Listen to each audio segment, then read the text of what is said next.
Welcome to Let's Chew the Gum. I'm your host, Protocol. We're talking about a lot of things in this show while we chew the gum. And as always, on each and every show, we always have something for your mind, something for your mind, something for your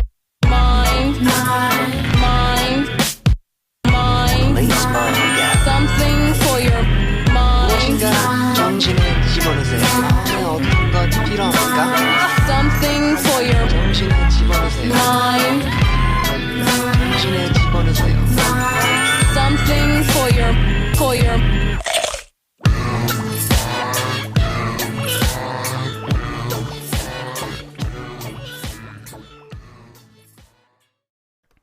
Welcome back to this edition of Let's Chew the Gum, the podcast where we talk about everything from A to Z while we chew the gum. Some folks ask, why chew the gum?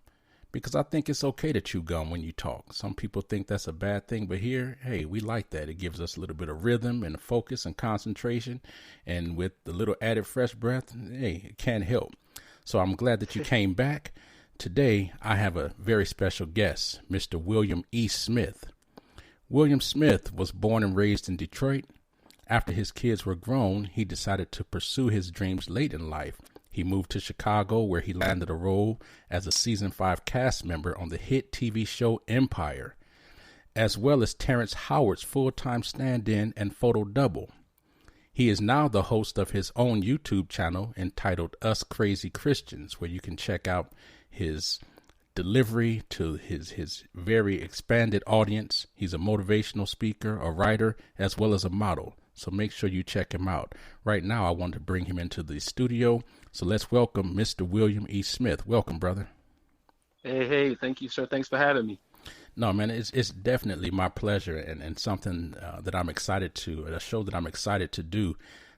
We have a few things in common, both being from Detroit, and so that makes it super exciting for me. You know, no matter where you go in the world, man, when I encounter someone from Detroit, there's always, especially within our same neighborhood, there's always just an understanding. It's like an unspoken code and word that we have a particular understanding about life, even even within the diversity. So, man, I wanted to talk with you about, man, your adventures and experiences on the hit show Empire, and then later on about your YouTube channel. But first, I know that before Empire, you had some experiences in theater or some type of background that led you to even land a spot on Empire. Can we talk about that for a moment? Yeah, well, when I was living in Detroit, I was a part of plays. I mean, I had been doing plays all my life in church, but when I teenager, I was in a play called Come Back Home. It had the Futch Brothers in. If you're from Detroit, you probably know who the Futch Brothers are, a gospel group. It had Tweaky Clark or the Clark Sisters in it. It had Delicious from The Flavor of Love. She wasn't called Delicious back then, but she was a young girl. Matter of fact, her mom was one of the stars of the play, and her daughter just had like a background role in a play. But that play did pretty good. I ended up meeting Mike Matthews. He was the biggest play guy in the world before Tyler Perry was. He was like the Tyler Perry before Tyler Perry. His name was Mike Matthews from Detroit, and he had a play called Wicked Ways and Mama Don't. He saw me and Come Back Home and then gave me a role in Wicked Ways. And I didn't stay with that. I was really and my pastor wanted me to stay with the church instead of going on the road. And like an idiot, I stayed at the church and didn't go on the road. Ended up getting married like later that same year, and I was only 19. And so I ended up getting married, raising a family, but I still tried to do plays on my own. So I wrote my first play called Tricks of the Enemy. And it was really good. It was kind of successful, grew a little following, but it never was enough for me to quit my job and take care of my family off of it. And then I eventually did another play. It wasn't a gospel play. It was a story of Detroit's first black mayor, Coleman A. Young, called the Coleman A. Young story. And that did pretty good. We even did a little DVD for it.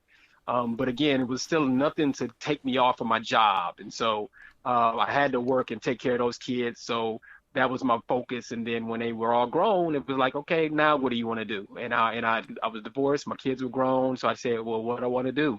And I looked into stuff that I like doing, stuff that I enjoyed. And I wanted to pursue my dreams and goals. And I found out they were looking for a stand-in and a photo double for Terrance Howard. and people called me Terrance, even if they didn't know my name in Detroit because I looked so much like him. They was, hey, Terrance Howard. So I went in for the audition, got it that same day, and then that's where I've been ever since, 2018. That's pretty cool, man. I want to just first of all applaud you for having the insight and the wherewithal to pursue, the things that you like to do after, your kids were grown and there's a new experience, man. I know so many people that get to that point and then they're lost and they don't know what to do, or they've given up on their dreams, or they think, I'm too old to pursue that now. So kudos for that, man. That's a story in itself. And I hope the listeners understand that, you're never too old to pursue your dreams. And I'm by no means calling you old, man, but we're experienced, so you're never too old and never too experienced to pursue your dreams. That's something lifelong. So you get the interview, or you go and interview or audition for the role for Empire, a show that many of us have watched. Photo double. Yeah. Right. And I've actually, I've watched the show and have watched it from the beginning. And oftentimes, I'll tell someone, I say, hey, you thought that was Terrance Howard. I said, no, that's my boy, man. That's Will right there. That's not Terrance Howard. I can almost see it, so that's pretty cool, man. So what is it like being on set with all these, acclaimed actors, and what is that experience like? Man, it's amazing. Now, it's something that I'm so grateful for. And it was a leap of faith, because I worked at the in Detroit, so I made pretty good money. I mean, I walked around in a suit. I made good money. So this was a pay cut for me to come and take this role. But again, I wanted to do something I enjoyed, and now money only really mattered to me when I was trying to take care of my kids. And so I needed the job that ever paid the most, and I didn't care about what I enjoyed doing. It was what's going to pay me the most. So this was a pay cut, but I enjoyed it so much that every day I couldn't wait to go back to work. And it is the best acting class you can get. So, I mean, they got a lot of black shows out there. They might have like one great actor on it and a bunch of okay actors, but this show had Terrance Howard, it had Taraji, it had Forrest Whitaker, Taye Diggs, right. Just on and on. I mean, Trey Byers would give me goosebumps on set. And so to be around these people and to watch them work and to watch them practice and all the behind the scenes stuff, the advice they give, is priceless. So that alone is amazing. Then, not to mention, I was actual fans of the people. I had watched almost everything they had been in, and then just to sit there and talk to them and have them advise you and stuff like that is something that I couldn't pay for. Yeah, indeed, man. I know when I watch the show and I'm seeing the stars that are appearing on there, like some of the ones you mentioned, and then Felicia Rashad. It's star-studded show, man. Continually, and it's amazing. So I'm just like understanding this fact, being a fan and actually getting to be there. You said that you were excited that you got to go to work, man. And I would describe, when as a teacher, I have that feeling. I've had many jobs in my life, man. I've been, in the military and delivery drivers. I've been a bodyguard and a bouncer and worked in retirement homes and done all types of things, like you said, to take care of my kids, But teaching is the one job where I said, I get to go to work versus I have to, and that makes all the difference, man. It's something, and and like the saying goes, if you do something you love, you never work a day in your life. And although we know it's work, man, it's enjoyable, man, and it's sustaining because it's something that fulfills you. So, what are some challenges that you faced, being around, all these seasoned veterans? What are some challenges that you faced that you were able to overcome in that? Well, one is, see, before I got on the show, I was cocky and I knew I could act. And it was like, you couldn't tell me nothing. I go into auditions like, but then you get around these people and you see them and you see processes and their skill level, and it can make you a little insecure. And so that's something I had to gather and regroup myself. And it's like, wait a minute, William, you are good, but you will look at these people who've been doing this since you was a kid, some of them, you know what I'm saying? And so it's kind of like they're on another level, and it can make you feel like, man, I'm not on their level. And that's true. I wasn't. but it still shouldn't have made me feel insecure. I should have realized, well, good, just learn and keep going because you're good already, but you need to be better. But what it did, and I had to overcome it, was it made me step back. It made me go into auditions feeling inadequate. And that was something I really had to overcome. Instead of it being just a learning experience, it kind of made me feel less than. And that took me a while to get over, honestly, because just working with them every day can make you feel like, man, you know what I'm saying? You're not on these cats' level. And I really had to overcome that. And that was something I had to work on myself at. And like, man, where did that come from, William? What happened? How'd you get so insecure like that? And that was probably my biggest that right there. No, I definitely understand that, man. Humility is something, man. It's because when you're good at something, you know what you know. You know what you know. You know what I mean? But there's always room for growth, and when you get around folks that have been doing it a bit longer and have had some success, I can understand how you could feel that way. But I think I would assume it made you an even better performer, a better actor, more conscientious of things, just being able to have that, not a slap in the face, but a reality check of, you know what, I'm good, but, I can get better. I can only imagine the growth that you went through with that, man. So that's impressive. Oftentimes, man, when I've met a few celebrities throughout my life at different time periods throughout my life. And I joke with some people, one of my favorites is Prince, but I never wanted to go to one of his shows because, and this is not a sizeism thing, it's just speaking my truth. I found out one day he's 5'2", or something like that. Right. And, that's right. Back in the day, 84 or whatever, watching Purple Rain, he was so larger than life on stage, on the screen. And I was enamored with that, man. And I thought, once I grew up, I'm like, just kind of consciously thinking, you are 6'1", and, you really, you revere Prince and you would defer to Prince in many situations. But if you saw him, how would that affect my view of him? So I thought, man, maybe I don't want to see him. And it's not just Prince, it's other people I've met where, the real thing did not meet up with my expectations, and so I felt a little bit disappointed. So I thought, I'm never going to try to meet Prince because I don't want to lose that reverence or that larger than life idea.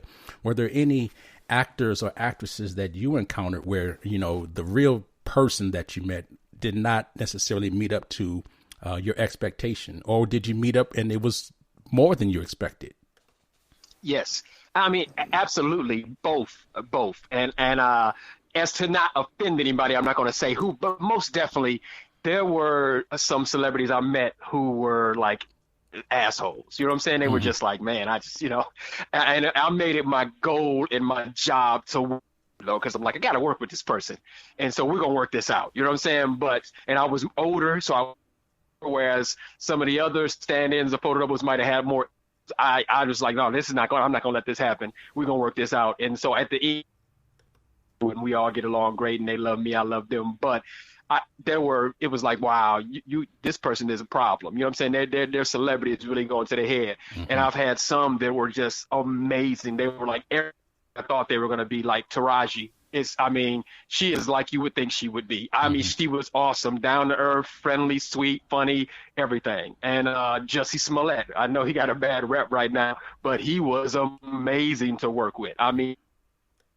Sweetheart, supportive, everything. So, a lot of Trey Byers, a lot of people are really great. And when you meet them in person, they are just as nice or sometimes even better in person than they were in front of the camera or in interviews. Sure. And again, some were assholes. You know what I'm saying? But I think that's normal with everybody. So. Right. Yeah, I guess it is. Now somewhere, maybe I saw this on your YouTube channel, which we're going to talk about a little bit later, but I had some idea that you maybe used to have a crush on Taraji. Am I right in that?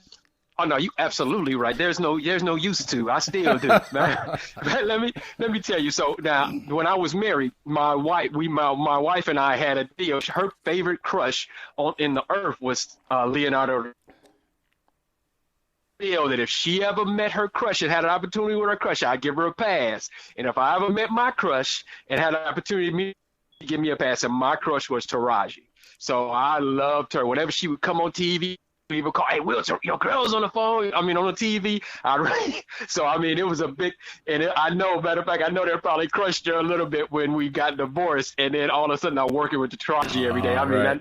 that was a problem. But man, she was a sweetheart. And man, trust me, I'm not a shy person. I would have shot my shot. Within my first week of being there, I saw her on the phone talking to her fiance right now, but they were dating back then. And she was talking about, okay, baby, I love you. And I was like, dang. Actually, I looked briefly because she was sitting right next to me. So I thought it was Tyrese. I just saw a dark-skinned guy. I knew she used to date him. That's what I thought it was, but it was obviously a guy she's with right now. But I mean, I showed up was about to say like, hey, whatever. If she could turn me down, what's gonna do? It ain't gonna hurt me. You know what I'm saying? I would have been no different. And I was just mature. I wasn't scared. I would have said something. Right. But yeah, and she's still. But I mean, I was just sexy, beautiful, talented, sweet. Working with her did not let me down. And I have met some women that I used to have crushes on too, which I'm not gonna say their name, and they came onto the show. Me, but they were nothing like I thought. Oh yeah, you know we do it. And you know what I'm saying? Right. We have a little bit of it's not an audio problem. I don't know if you're in a certain area right now. We're speaking with Will Smith, Will E. Smith. He is a phenomenal performer, motivational speaker, actor, writer. You're listening to Let's Chew the Gum, the podcast where we talk about everything from A to Z, and we're going to continue this conversation. Before we do, let me let you know you can find us on Anchor at www.anchor.fm/protocol. That's PROTKALL. And from there, you can find many platforms where you can hear this podcast, whether it's Spotify, iTunes, iHeartRadio, Apple Podcasts, Google Podcasts, Spreaker. Did I mention YouTube? Find us there. And also email us at the show at letschewthegum@gmail.com or at protocol@gmail.com to be a guest on the show, to submit questions for our guest. I was mentioning, man, we have a slight audio glitch somewhere, and maybe if you're moving around in your location, that could be the case. Where right now we're practicing proper social distancing, right? But anyway, man, no, that's amazing. I was sitting here thinking when you said you had a crush, you know, and you heard her talking to a guy or whatever. A lot of folks would say, hey, well, you know, they're not married. I don't care. Or are you happy? You know, you still try to shoot your shot, man. But you were respectful, man. I respect that, man. You did not try to intervene once you, I think, right? Once you found out she's in a situation. And that's respectful, man. A lot of times in society, man, people overlook that, you know, and they can be interrupters to what would be an otherwise happy situation, man. So props for that, man. So being an admirer from afar, man, it keeps the dream alive, man. So that's pretty interesting. Yeah, I know on Empire, man, it's a show that has had me on the edge, man. The twists and turns, the ups and downs, man. Give us a little insight into what a normal day on set is like, because you know we see the final production, man, and it's so much. I'm just always amazed at how much actually goes into shooting an episode. What is a typical day like, and how long does it take to shoot one episode of a show? For one episode, it may take about a week. About a week and a half is probably about average. So it is. I see. I only work when Terrance works. So Terrance is not in every scene. Mm-hmm. There are days where he might not be there, and then there are days he's there, and I'm going to be there 5 hours. I could be there 14 hours. It depends on how many scenes, how long it takes. One thing about being on the set is that you can. And it's like if you're dating someone and they've never been on set, they think you're lying to them. Because I'm like, I'm still on set. You know, even my friends, they'll be like, call me back, Will, when you get off work. I say, okay, I don't know when I'm going to be. And so, 8 hours have passed, and then they'll call me back. It's 10 o'clock at night, and he's like, Will, you didn't call me back. I said, God, I'm still at work. He's like, come on, man. I'm like, right. Man, trust me. So I'll take a picture of me on set. I got to prove it. I'm still here. Well, when you get, I don't know when I'll be out of here. And so women, if you're dating them, don't get it. And a guy, and even my male friends don't get it. I'm like, trust me, man, you don't work on set, so you don't understand. And I cannot tell you when we'll be done. I have no idea. Whenever they're done, Well, I mean, I just know that I work that day. That's all I know. If I can tell if I'm in one scene or if I'm in 6 scenes, so I can tell it'll be a shorter day, but still the specific time, you have no idea. And so that's one of the odd things about being on set. And for people who don't know, if you're dating somebody that works on the set behind the scenes or even that is how their schedule is. You never know when they're getting. But it's great to see the movie magic when you're watching these. You know, 'cause the Lions are millionaires, so it's great, big, elaborate sets, beautiful mansions we're in. And Right. surprised how fake these sets are. They look so real, but it's just walls, and they remove a whole wall out the way and little intimate scene with 2 people in a bed, and there's got to be 30 people around them. But Right, you right. don't never know that when you watch this show. Right. And they just look like it's just these 2 people. My God, if you could just turn the camera and look, you would see about 30-something people all on top of the sides of them, all around. A whole wall is gone. You know what I'm saying? So Right. it looked like they're just on this 2 walls right here. The other 2 walls are gone. It's crazy. So it's like a movie, like you said a lot of times, a car is driving, and I even put one of those book. I wanted to, because I'm in the car, and but the car never moved. We're never moved. It just lights going down the side of us, looking like we're moving. There's lights in back of us on the side, lights passing by us, and you're Right. swearing we're driving. The car's Right. not even moving one muscle. But the TV, and you see it on TV, it looks like we're on the street. That stuff is like magic. It's powerful. It's really an interesting thing to see. No, that is amazing. And I think back to movies back in the 40s, 50s, even 30s, you know, when they're driving, and you can really tell that they're not driving. It looks, you know what I'm saying? You see a picture flashing by them, and it's like, oh, you can tell. You know, today I never would have thought. I'm thinking to this, and just until you said it, that they're really driving, because it looks so real these days. So just the power of technology and the magic of Hollywood is amazing, man. That's really interesting. You know, And sometimes driving. I mean, sometimes they are literally driving, but sometimes it's not. So it's not every time. But right. there's times, and you wouldn't know. You can't tell the difference. They're really good at that now. No, I'm not able to tell the difference, man. That's interesting.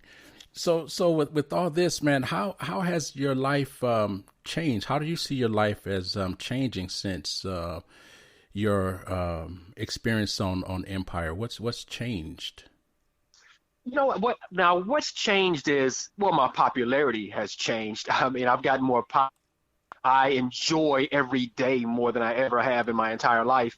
Honestly, one thing that's unique, though, is that I expected, especially when I got a role on the show last season, I expected my life to change more from that and that to open more doors, and it has helped. But honestly, my YouTube channel has opened more doors for me than my Empire thing. And even you have me on here because of my YouTube channel. I spoke at a 100 Black Men's conference. I was a keynote speaker, again, for my YouTube channel. This has got to be my 4th interview this year. And again, it's all for my YouTube channel. So the fact that I've been on Empire is like they add that later on. It's like, oh yeah, you've been on Empire too. This, you know. Right, and right.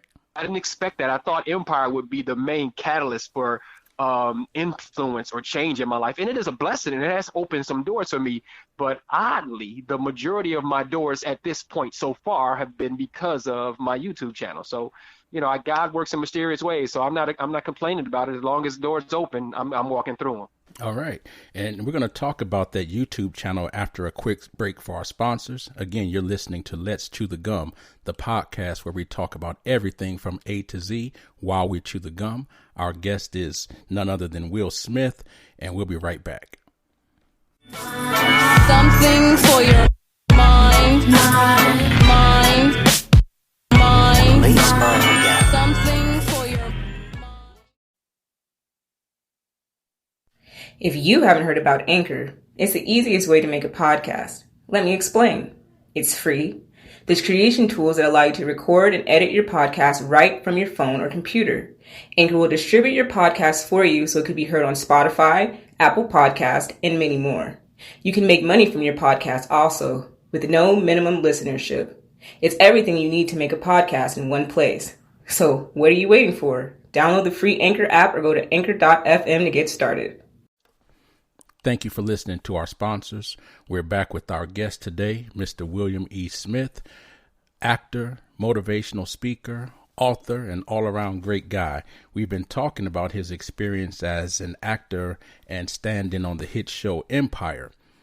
However, as you heard in the first segment, a lot of opportunities and a lot of exposure has come from his experiences with his own YouTube channel, Us Crazy Christians. So let's just jump right into that, man. What is the inspiration behind it, the motivation behind it? You know, people see the title, Us Crazy Christians. Tell us what that's all about.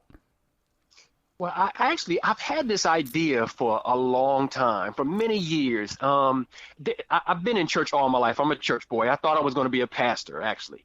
And so I was planning to be a pastor. I was getting ready to go to Bible college, all that kind of stuff. Just life changed again. I got married at 19 and all this kind of stuff kind of slowed me down. But that was my plan. And I mean, I was really religious. I was one of the people who would be in Detroit at Tiger yelling out, repent for the king. I mean, I was like that. I would go up to people, preach on the corners. I was really a fanatical Christian. When I walked across the stage at Cooley High, class of 89 in Detroit, they were yelling out, Rev, Rev, Rev, when I was getting my diploma, because I was called the Rev. So I was always preaching and stuff like that.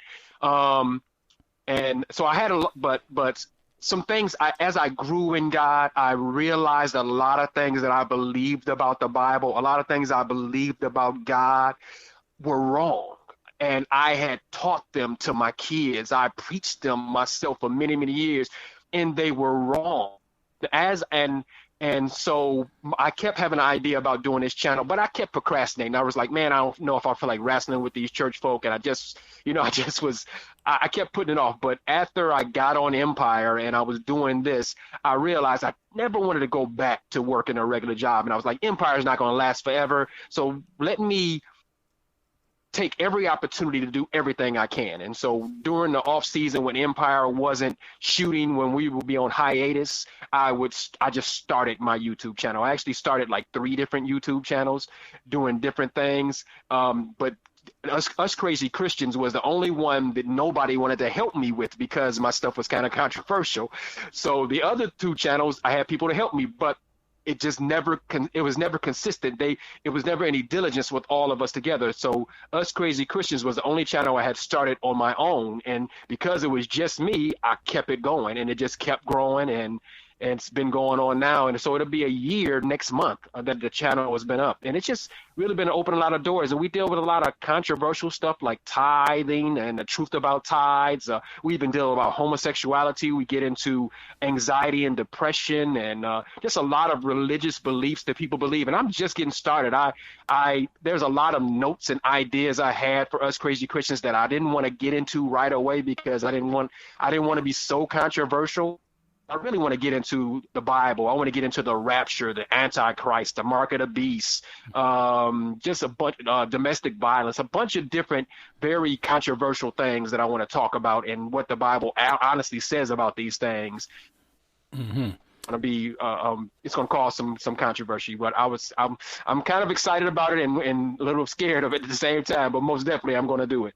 No, I applaud you, man, because I mean, you mentioned the word controversial a few times, and just anytime you're dealing with the public and religion, you know, there's always going to be a dynamic and a plethora of individual comments and feedbacks and perspectives, and you know, just like you said, when you raised your kids and after the divorce you moved on to do the things you wanted to do, this is in a similar vein. So again, no matter what the outcome, you know, you are leaving your footprint and living your life and doing the things that you set out to do in spite of and despite what others might think or say. So just the fact of having the courage to do it, man, you know, is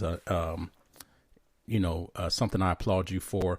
So I'm wondering, you know, you mentioned the word controversial. Is that the impetus behind the title, Crazy Christians or Us Crazy Christians? Where does the crazy part come from? Well, it was just Crazy Christians many years ago, but I took so long to get the title that by the time I got ready to start my YouTube channel, Crazy Christian wasn't available on all the platforms. It wasn't available on Twitter, Facebook, stuff like that. So it was still available, I think, on YouTube, but I wanted to be able to have it on Facebook, on Instagram, Twitter, and the only one, and so Us Crazy Christians was available, so I took that. But the title really was just to be it had a negative connotation and over the top. I used to call myself like a Jesus freak. Again, I was over. So whereas a lot of people say, yeah, I'm a Christian and I love God, but I was saving myself for marriage. I just, I was that really sold out fanatical guy. I read my Bible every day, prayed every day, Bible around with me, walking to school. So I was that guy. Jesus stickers on my locker. I was that guy. And so I was like considered a crazy fanatical, or the term I like to use back then was Jesus freak. So Crazy Christians was kind of a bit about that. And then people who didn't like Christians called us crazy too. So it was like, well, whatever one you want to see it. If you're anti-Christians or if you're a fanatical Christian, the name can mean whatever one you want it. So that's kind of how it went. Okay. And I said a lot of things that seemed like I was opposed to the Bible. And so I make sure that I like the idea to us. So it was like I'm including myself to Christian, but sometimes people think I'm not. Right. I'm like, no, I'm clearly a Christian. I'm probably more Christian now than I was back then. I think back then I was a person who served the Bible more, whereas now I believe I'm more of a follower of Christ. And so, but sometimes you make people think, man, I'm not saved, because people ask me, are you saved? I'm like, are you kidding me? Yeah, absolutely. So, right. That's what that is. Okay, no, that's cool, man. I appreciate that clarification. So with the channel, right? You definitely have some interesting topics. I've had the pleasure of watching a few of the episodes, and even the very first one you put out. I remember when it debuted, and you put out some messages about this is going to go down, and check it out. I'm one of the original followers of that channel, man. So. I appreciate you too, brother. Yeah, I like the content. I like some of the spins and perspectives, because you definitely offer different perspectives and different ways of looking at things, right? You aren't there necessarily proselytizing at all, but you're putting out some information and just causing people to look at it differently and to think differently about whether it's Bible verses or just the way they go about life or how they see relationships or situations. It's definitely a unique channel, and whether someone is a religious person or Christian or not, I think that they can take something from it or learn something about themselves, because it's not your typical, when someone hears your Christian channel, it's not your typical Christian channel for sure. But so what is it that you would hope audience members or people that listen in, what do you hope that they would get from that channel? Man, I love what you grabbed from my channel and what you saw, because that is my heart. Like I said, I've been in church all my life, and I feel like the church has a tendency to force its beliefs on you, to tell you what to believe, to tell you what's true, what the Bible means, instead of leading you, which is what your church is supposed to do. We're supposed to Jesus. Matter of fact, Jesus himself talked about that with the scribes and Pharisees. It's only supposed to point you to Jesus, but the church tells you what's right or what you're supposed to believe and what the Bible means. And us crazy Christians, I wanted it to be, I just want to give you things to look at. Now, even on my page, it says we deal in common sense Christianity. And so I always say, is it possible that it's this or that? I want you to make up your own mind. Instead of, this is what the scripture means, this is what the Bible means, no, that's wrong, no. I say, well, you know what? That is one belief. Is it possible that it could be this? Let's look at the scripture in context. And trust me, I'll be tempted sometimes to say, no, this is what it means. But I'll say, you know what? Look, is it possible that it could mean this? Think about it. Go look it up for yourself, decide for yourself. And I believe that allows people to make their own decisions. And it sets me apart from a lot of churches, because I don't want them to feel like they're getting another Sunday service. Feel like, look, we're just going to give you some options. And I'll try to even sometimes give you more than one. You go ahead and pick what you want. Here's the one that you normally believe. Here's the one I even taught to my kids. Here's another belief right here. Which one do you think? Is it possible that it could be this and that? And I try to lean towards love. And I think that's important. Whatever one is going to give you peace, whichever one is going to give you love, whichever one is going to give you freedom, that is the one I like to lean towards, but I still want to leave it up to you, because some people might not want to be free. So, matter of fact, the video that I'm going to put out next week, it's dealing with spiritual warfare. And I've battled in spiritual warfare for most of my life, always wrestling the devil and fighting demons. And I did it for over 30 something years. And I realized I don't do that anymore. And I'm given scriptures to break down a lot of things I misunderstood about spiritual warfare, a lot of things we think we're supposed to be fighting against demons. It's just out of context. And so I want to show that next week when I release the video. But I do say in this same video, I say, you know what? I realize some people like warfare better than peace. It is exciting, and I remember when I would do it. It is exciting. You're battling, and the fact that you can win, it's very powerful. And so some people are going to want that. So that's fine. If you want to keep fighting the demons and battle in warfare, this video is not for you. Don't worry about it. There's nothing wrong with you battling. But if you are somebody who wants peace, if you want from wrestling devils, if you'd rather spend your time in prayer talking to God as opposed to binding and loosing demons, then this video is for you. And so you have a choice. And no, I'm not going to say one way is right or wrong. It depends on what you want. If you want battle, if you like the excitement of the warfare, you keep on fighting. If you want some peace, then here's another alternative right here. Maybe the scripture didn't mean we're supposed to be fighting demons. Maybe we took that out of context. Maybe they're talking about literal people in literal situations, and let me show you how. And that's kind of how I like to do things. And again, I leave the choice up to you. We're just going to give you some ideas, but I like to lean towards freedom and peace and joy because that's what I want for my life. I wish somebody would have told me that back in the day. And so I'm going to give you options to choose some, but you can choose to still keep battling if you want to, because again, there's some contentment in that too. Some people like the struggle. You know what I'm saying? So I'm not going to down you for that. No, I definitely understand, man. No, I definitely get that. You know, that approach to just providing people with information and letting them come to conclusions. That's much like how I conduct my classes, man. A lot of the audience members know I teach high school and I also teach at the university level, man. And in my history class, you know, I don't teach history as right and wrong, whether it's the Civil War or slavery or whatever it may be. What I do is we present information. You know, in my class, you're going to have an experience. We're going to look at some information. We're going to look at perspectives from a lot of different individuals. Everybody's perspective is welcome. And at the end of the day, my goal is I want you to be a critical thinker. I want you to be able to think and find information and know how to, you know, sift through information to come to a conclusion. And at the end, we can agree or disagree, and that's fine with me. It doesn't matter. But I think, you know, the skill sets that people would take away from my class, and the same goes for your channel, the skill sets of just engaging and interacting, I should say, listening, and coming to some conclusions, man. I think that's beneficial for people throughout life and in other situations, whether it's in relationships or with the job or financial planning, right? Those are particular skill sets that you embed in there. And I think that's one of the things that I appreciate about it most is just the opportunity for people to engage and just to think for a minute, right? As you said, so much of the dogma from religion, you know, the way that some of us grew up, it tells you what to think and tells you how to think, but that's not where it's at, man. If you know, you only operate based upon what you're told. Well, if somebody stops telling you, what do you do then?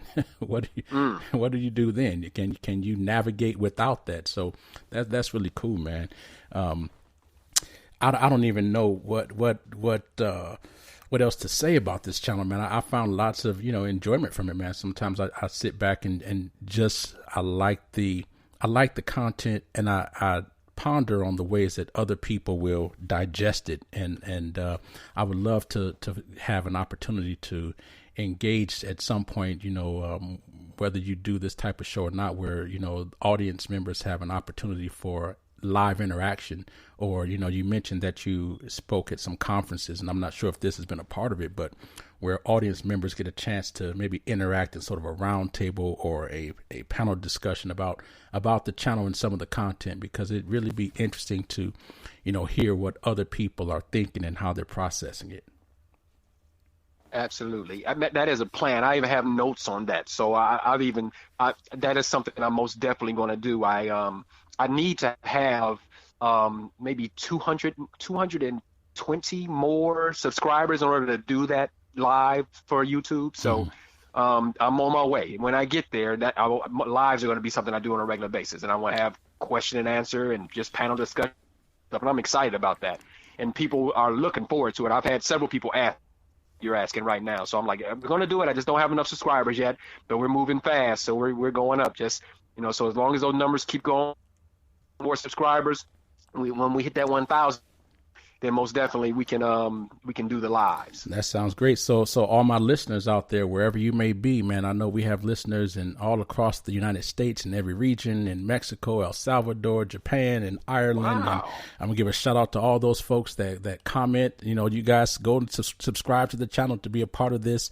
historical event, man, because you won't be disappointed. Whether you're a Christian, doesn't matter. We're just talking about engagement on topics and having your say and being able to listen in. So, go out there and subscribe. And I if I could subscribe, maybe I'll go and subscribe with all my other email accounts, man. I just, Oh man, I appreciate you. It's like back in the day, they used to vote and then they go shave and go vote again. I'll just hit all my email accounts, man. I'll even go back to my AOL account and see if that works.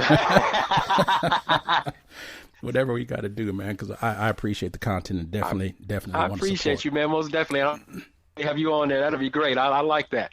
And I'm gonna tell you, it's one thing I like about the channel is also I try to do skits. I try to make it funny when I can. I mean, sometimes the situations are too serious. I'm like, man, maybe I'll stay away from it. But I try to make it funny. I try to make you laugh or have something, because I realize that when I make it funny, or if I can show you what I'm talking about, you can remember it more. And I want you to be able to leave, and then you're going throughout your day and you're remembering what you saw. Yeah. And so I try to do visuals and little skits and different things that help you see it, or make you laugh about it, because it helps you to remember what I'm saying. It's not to make up your mind, but at least let you marinate on it, let you think about it when you walk away from the channel, because something made you laugh or something stood out to you. So that's another goal I have, and I like that, and I like to keep that going, and I like to always try to have something that can make it memorable to you. And I always I remember with my teachers when I was in school, the teacher that made me laugh or showed me something what they were saying instead of just telling me about it. I remember if the teacher was visual and they could put it on the board or show me some kind of way to see it, I remembered it better. And so I try to do that same kind of thing on Us Crazy Christians. Yeah, it definitely has layers, and I definitely have gotten some good laughs, man, for sure, man. I really appreciate the content. Well, man, before we wrap up, man, I just want to give an opportunity for you to maybe give a final call out to our listeners or some takeaways that you would like them to have from this interview and also from the channel or your experiences, man. So I'm going to give you that opportunity. All right. Well, say something that Doc said. I think that it's important to pursue your dreams and goals, and no matter how, I'll be 50 years old this year. So I did start late, but it doesn't matter. I think that at any age, when you can find peace and joy, when you can be excited about going to sleep to wake up the next day, it's powerful. And it's so good for your health. It's good for your mental health, for your peace. So everybody should strive to find something they love to do. And don't let money be now I know that's easier said than done, but when you at a point where you're mainly only taking care of yourself, it's a lot easier. If you're single and you don't have a wife or kids or a husband and kids, now is the time to do, because you can fall in love tomorrow, and next thing you know, now you want to be with that person. It's a lot harder to go and pursue those dreams and goals, even when you got somebody that got your back, but still you got to pay some bills. There's things to be taken care of. If you start having kids, that stuff gets more and more difficult. I'm not to say that you can't do it, but the difficulty level has increased. And then again, if you do it after your kids, now you can, again, I don't want you to put all your dreams and goals off until your kids are grown. Now you done got married, now it's too late and you got kids. No, still pursue those things. I know you won't be able to do 100% because you got to go to work. You got kids who want your time. You got a wife or a husband that needs your time. So, try to include them in it. But again, doing your dreams and goals, pursuing them can help your life enjoyment level. It can help your longevity in life. And then don't ever think, well, dang, I'm almost 50 now. I can't try it now. No, it doesn't matter. You go ahead and try it. You go ahead and put your energy into it, because it can still give you joy. And having joy at whatever age is powerful. So I wanted to leave that with you. And then as far as YouTube, I think it's something that's it's not like you're going to church. I believe that this channel is entertainment and ministry. And it is mainly, I would say this channel is more about freedom from religion and opening you up to peace, joy, and freedom. So if you get a chance, go to YouTube and just type in Us Crazy Christians, just like it sounds. Us Crazy Christians, my face will pop up, and just click on that channel and enjoy. And if you love it, subscribe. We just started up a Patreon account for people who want to help support and partner in that ministry with me, where we can keep it going, because right now I'm only recording everything on my phone. I don't even have mics or lights or anything. So, but I expect to be able to escalate it. And the people really like it the way it is now. I'm like, man, well, let me get more stuff. Let me get better editing equipment and stuff like that. So if you want to partner in the ministry with me, click on the description or on my YouTube page, and you'll see my Patreon account. Check that out.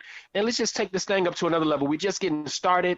We're going to get into a lot of more controversial things. But again, the only reason I'm doing it is because I believe these things have been a hindrance to us. They have hurt us and wounded us. And I want to set us free from those things. I want us to have freedom and joy and love. Jesus said to the scribes and the Pharisees, he said, you search the scriptures because in them you think you find life, but they only point to me, but you don't come to me.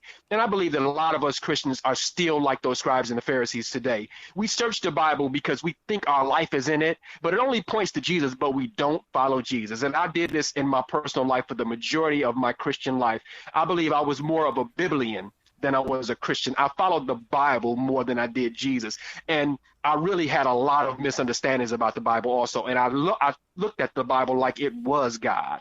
And I believe that we have put the Bible as an idol up in our face. And I just want to show you scripturally. It's not 2 William chapter 2. I'm going to give you the Bible to break down the Bible. And then to be a follower of Christ and what he stood for. I think that is our hope, and that is full of love, joy, and peace. And that's what Us Crazy Christians is about. Outstanding, man. That was well put. Well, you guys heard it here. My guest has been Will E. Smith, writer, producer, motivational speaker, model, curator, and creator of the YouTube channel Us Crazy Christians. And it's been a joy speaking with you, man. So anytime you want to come back, feel free. We can collaborate on many topics, man. And awesome. I just know that my audience will appreciate that, and especially that message of following your dreams no matter what age. I'm doing the same thing. You guys have been listening to Let's Chew the Gum, the podcast where we talk about everything from A to Z while we chew the gum. Remember to reach us on many platforms: Spotify, YouTube, iHeartRadio, iTunes, Spreaker, Anchor. We're out there, and we're out there for you. Feel free to email at any time at letschewthegum@gmail.com or at protocol@gmail.com. If you'd like to support the show, you can go to anchor.fm/protocol, click the support button. We'd be glad to have you aboard. And remember, we always have Something for your mind. Something for your mind.